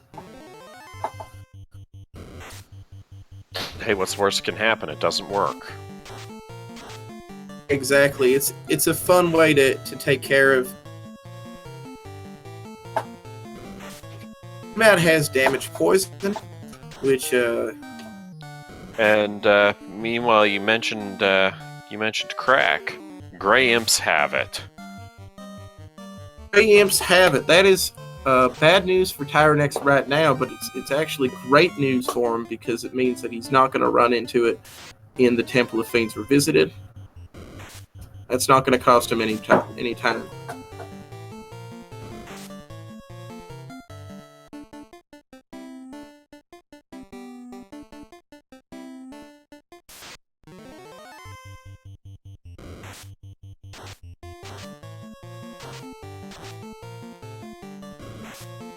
Brax is going to light his third orb, but he has a significant deficit. He still needs to find the canoe, then choose correctly, and clear the waterfall before he goes to Ordeals to get the crown from Ordeals, turn that into the rod, and then go through Earth Cave.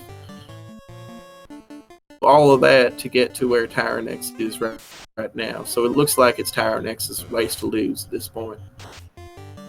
Despite his 2 costly wipes, it'll take at least 1 more costly wipe. No, Braxis may have missed some chests in Gurgu, and he's going to go back. What do you make of this? You're right. He must have missed. There are a couple of chests in Gurgu that he didn't pick up. This is what I was talking about, how you leave one chest behind while there's still loose items, and that chest will eat away at you. Every time you check a chest and you don't find that key item that you're looking for, you'll think back to the one you missed. And he discovers that he left behind a heal helmet. He's going back for it, but at this point, there's only one thing that you really want to find, and that's the rod. Or I guess the canoe. Lead to the rod, which, yeah.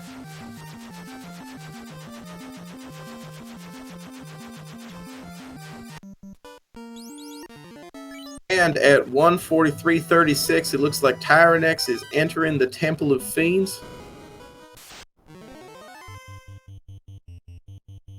Red Mage is standing. But not for long if those hits keep up. In fact, he's going to go ahead and just reset out of that. He did pick up Life 2 on that in both nights. Was not learnable. Oh, Life 2 must have been in the ruse slot. That makes a lot of sense, and that's going to make things a whole lot easier going forward for Tyerenex. It was in slot 4, yes. Yeah, that makes this very difficult for him to wipe, because it allows not only the two. So if he chose to get it, the Red Mage to learn Life 2 and walks away from is going to be one that he can recover from. Just finding his canoe. He knows where to go right now. Starts to walk out, then remembers, I've got exit. I've got warp. Let's get the hell out of here.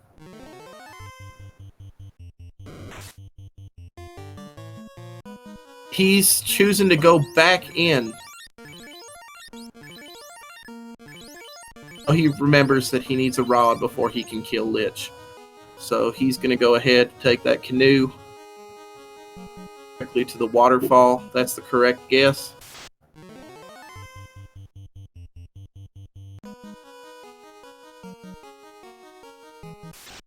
Praxis has made a few great decisions, most notably picking up that tail early. That gamble did pay off for him. Like, as magnificently as it possibly could have. It comes down to it. Tyerenex experience is showing. His inputs are just way faster. His menuing is way faster, making his decisions a lot quicker. And seconds lost in menus trying to decide what to drop or what to equip. Little things like that have added up.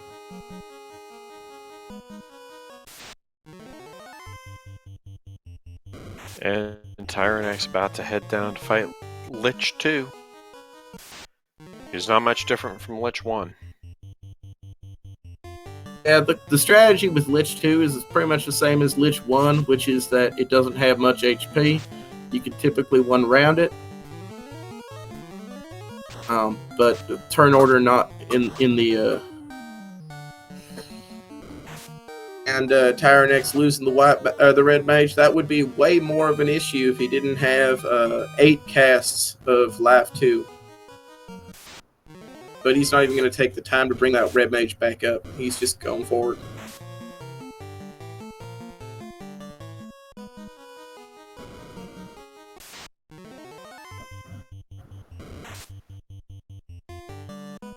Tyerenex working his way through Fire Floor.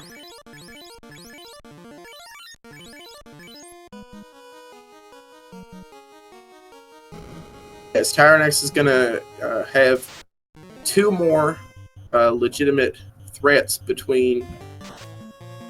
The first is the water floor. The damage that you can take, especially if you use ambush by 6 waters, that damage could add up in a hurry. Here, casting Lit 3, so unlikely to do as much damage. Although we do know that the Seafood Party Pack won't be fun to run into either. Threat, if it can be classified as just one threat, is of course the Gauntlet, the final Gauntlet of 3 bosses. That is Kraken 2, Tiamat 2, and Chaos. They don't have a whole lot of steps in between them, so to hit that final stretch, it's just getting through 3 difficult fights to victory.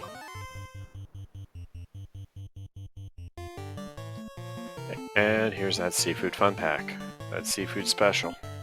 Yeah, Tyerenex should not have trouble with this fight, but he's still taking the time to choose his inputs carefully. He's a memory when it comes to what these things did to him in the Sea Shrine. He's not taking any chances.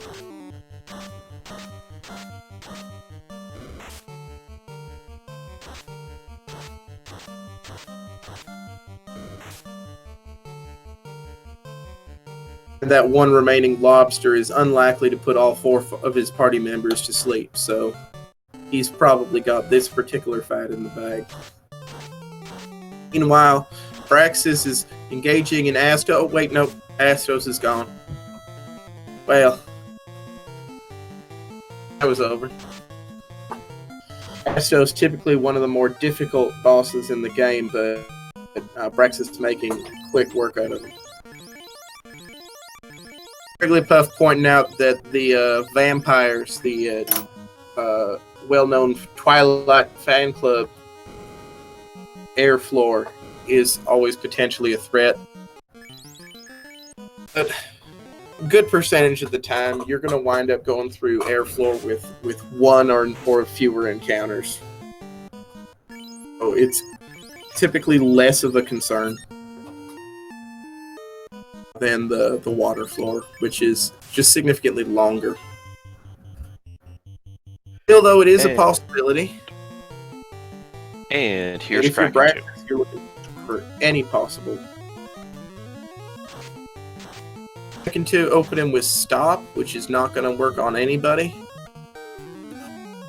These end fiend fights, you basically want them casting spells. Anything that ain't nuke is a wasted turn most of the time. And for 897 damage from DPS, who lives up to his name, and that is a 1 dead Kraken.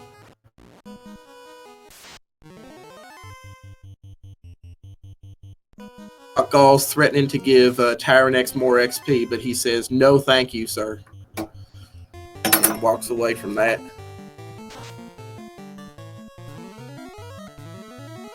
Him at 2, open him with Quad X, so wasted turn, and not showing a whole lot of absorb. It looks like they're not going to need a lot of buffs to take this one down, but he throws out a couple tempers either way. Might as well give his mages something to do.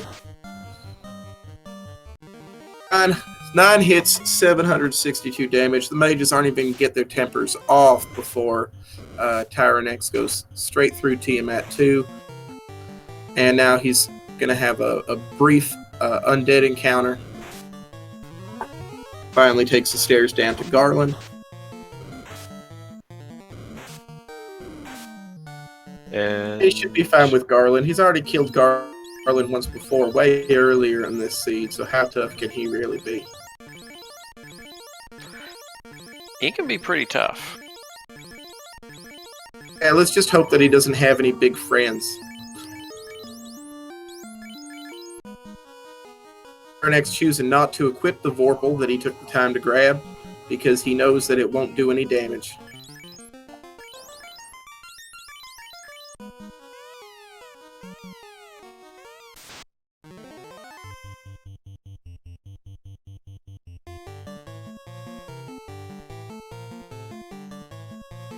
And Tyerenex about to starts up that chaos fight at 151.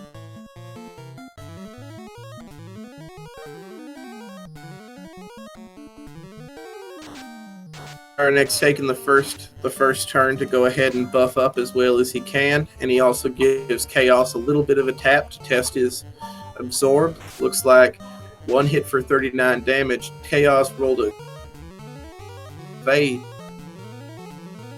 Manages 6 hits anyway. As Chaos definitely with a high amount of evade, but he's still going to be doing enough. Tyerenex is still going to be doing enough damage that he can probably take this out without too much trouble. 530. He's done a little over 1,000 damage to Chaos at this point.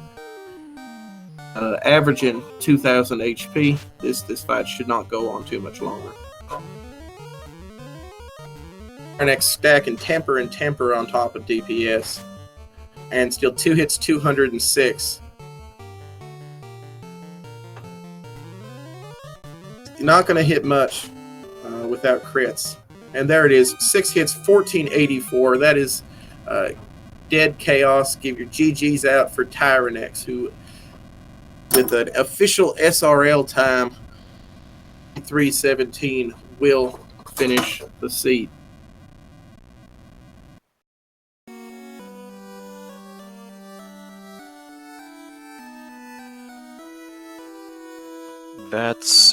That was an impressive chaos fight.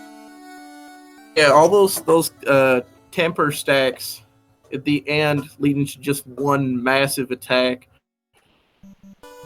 Has anywhere between looks like 1,600 or 3,000 HP because the last attack did so much damage.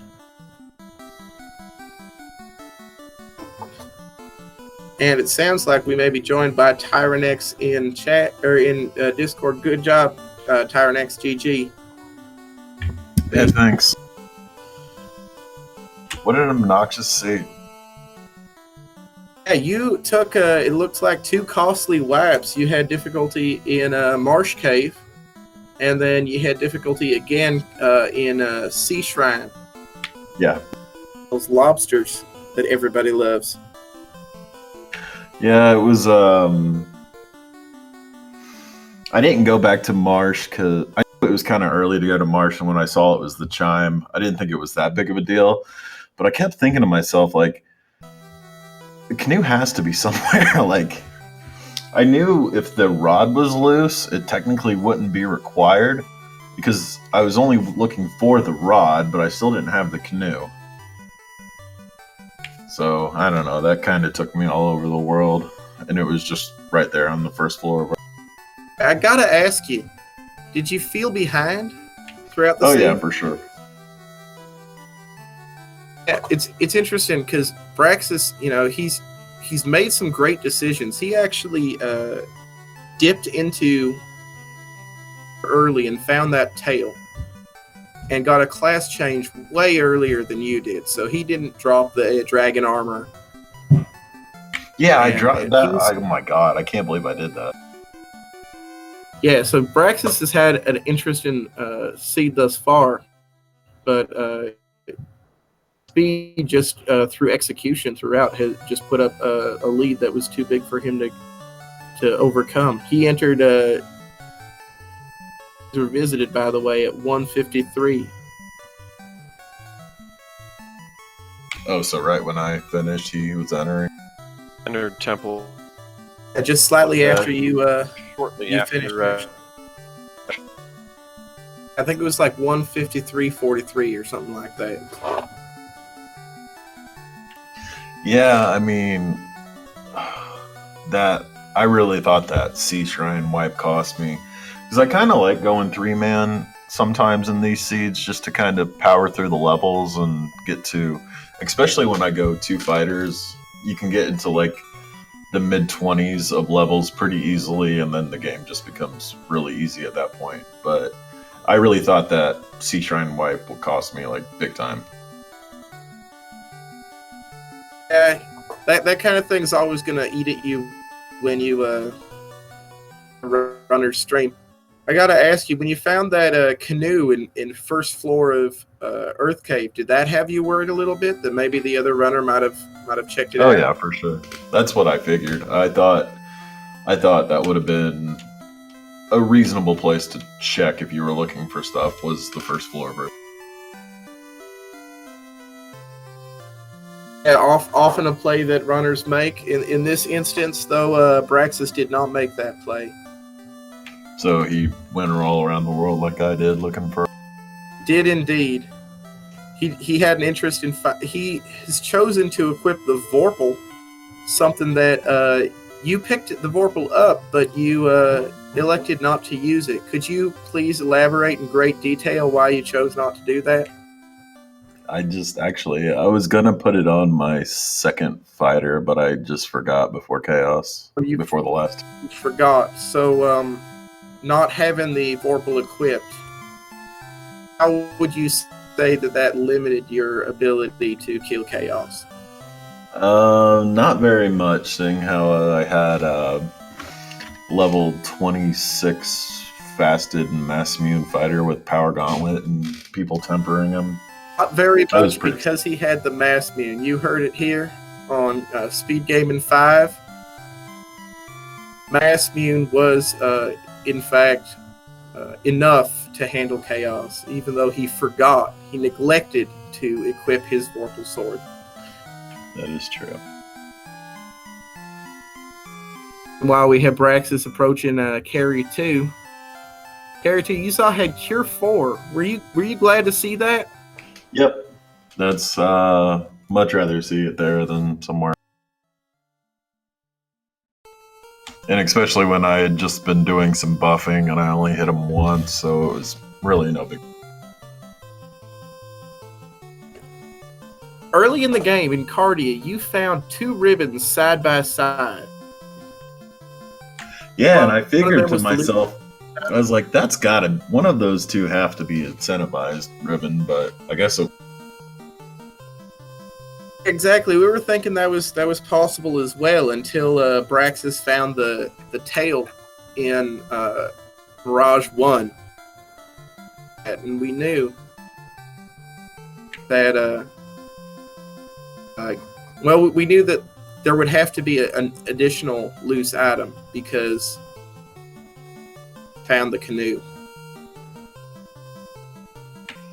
Yeah, that's really unique for seeds I've played so far. Is really hard to get the canoe. I had to go back to my ship because I was like, maybe it's in Lefane. If I turn it in, like sail back to Lefane and then sail back to my. And at that point, when you found, like when you went to Lefane and you found that the item there was the Oxyale, point had the choice between digging Sea Shrine or going back to Marsh Cave. Did you consider going for a Marsh Cave or going for a Mirage first, just because of the additional chests, or? I should have. What I should have done is I should have gone back to Marsh a lot quicker than I did, because I left an opal bracelet and, more importantly, the defense sword in there, which would have helped me a ton in that. Kraken fight? Yeah, my Kraken wipe. So I was really kicking myself for not just dipping back in there real quick, grabbing the stuff I needed, and then had I done that, I probably would have gone to Sky second. But I think I was in the area or something, and I was like, well, let's just knock out the Sea Shrine, because I think I had just gotten the Oxyale. I forget. I don't know. Oh, that was a very rough marsh cave. There was even a bit of it we don't believe you saw, because gargoyles, they opened with hold. Their next spell, I believe, was Fire 3. So I did not see that. The black shirt was doing a ton of work in there. You saw the bones, and you saw that zombies had trance. But I don't know if you saw any danger from the gargoyles, which Braxis actually wound up running into in Temple of Fiends, checking the key lock before he even Marsh Cave.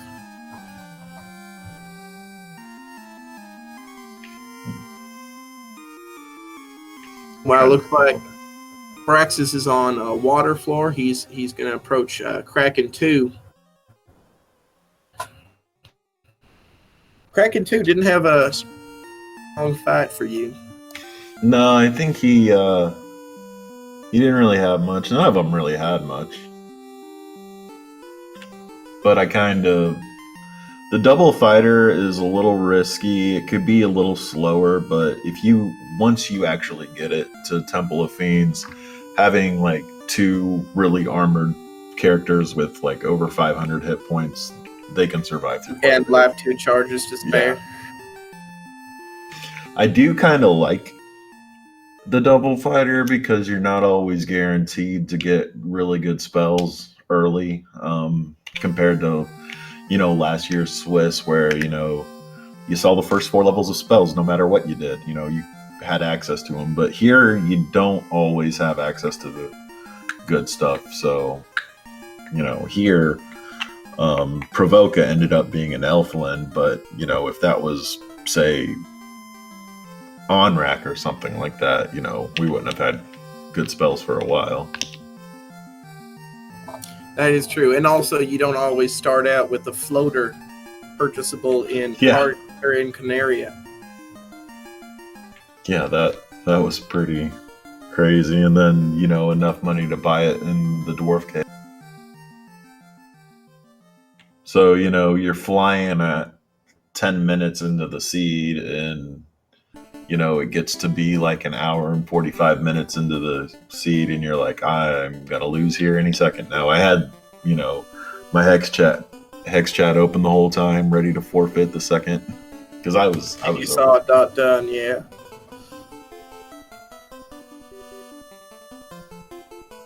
Oh, this seed, surprisingly, Braxis didn't have too much trouble. It's just he executed a lot slower than you did. This has been an interesting seed. Yeah, that's probably the best adjective I would use for it, is interesting. Just so long as you don't mean that in the Chinese sense. There was a lot of, you probably could have done this. You go to Earth Cave early, and maybe do Sky before Sea, and you maybe beat this seed 20 minutes. Anyone who does the early Earth Cave dip would have found the canoe. Yeah. Did he end up going to Ordeals ever? No. Negative. But we know from process of elimination that Ordeals contained a third ribbon. Yeah, that's what I figured.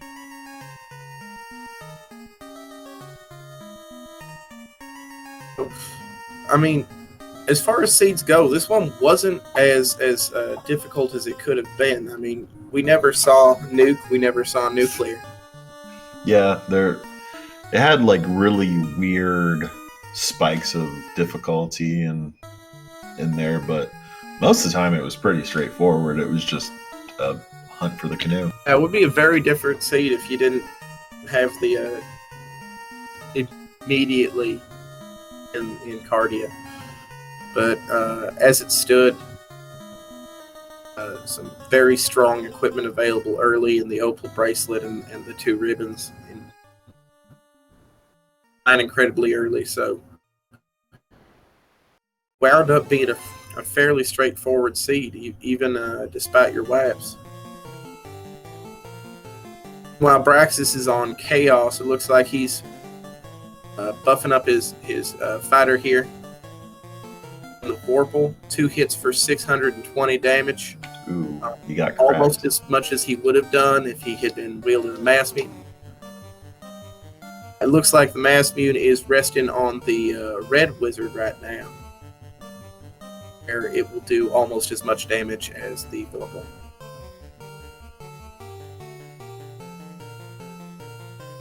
Chaos has Crack, and that kills his Vorpal wielder, so having a much better chance of beating the fight now.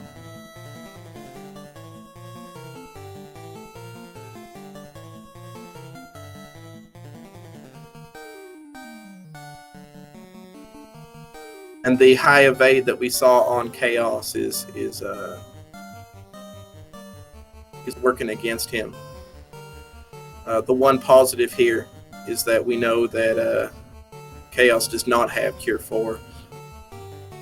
Important to using heal pots on the Red Mage.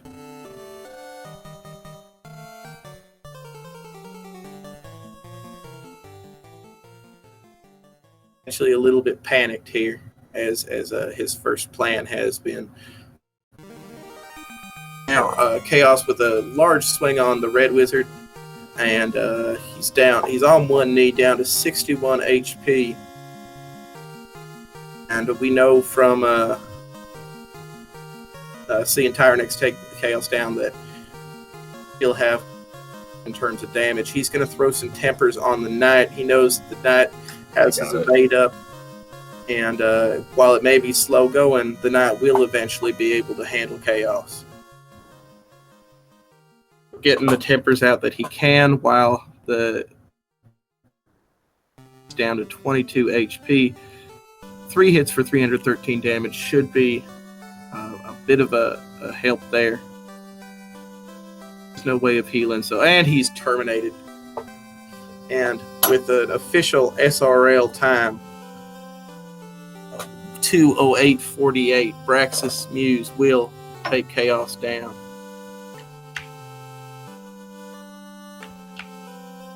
Your GG's out for him.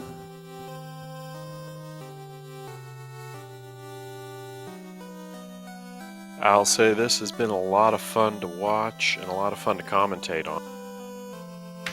Yeah, I have to get going, guys. I'll let you guys talk to Brax.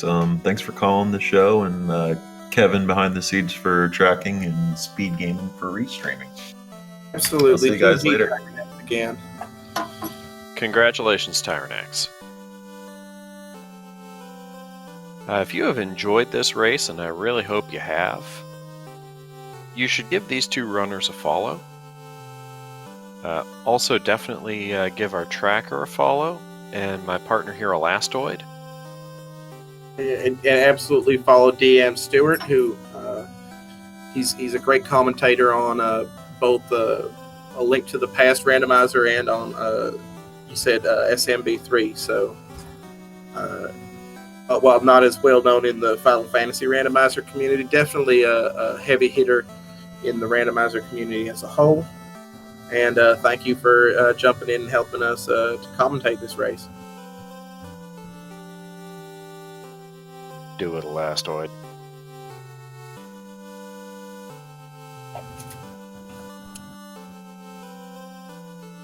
All right. Look like Braxis is jumping up to join us. Do you have any final thoughts you want to give out there, DM? I'm definitely going to have to agree with the comment that Tyerenex had in the SRL room. Quest for the Hidden Canoe. And that was definitely the name of this seed. Usually it's Sail the High Seas, but this time we were up the creek without a paddle, unfortunately, and spent a lot of time just trying to find something we could use to get up that creek. Well, with that said, I am Elastoid, and I'm DM Stewart 1981. Yeah. You want to take us out, DM? Sure. There'll be more Final Fantasy 1 Randomizer on the Speed Gaming family of channels. There's the Super Metroid weekly race going on. The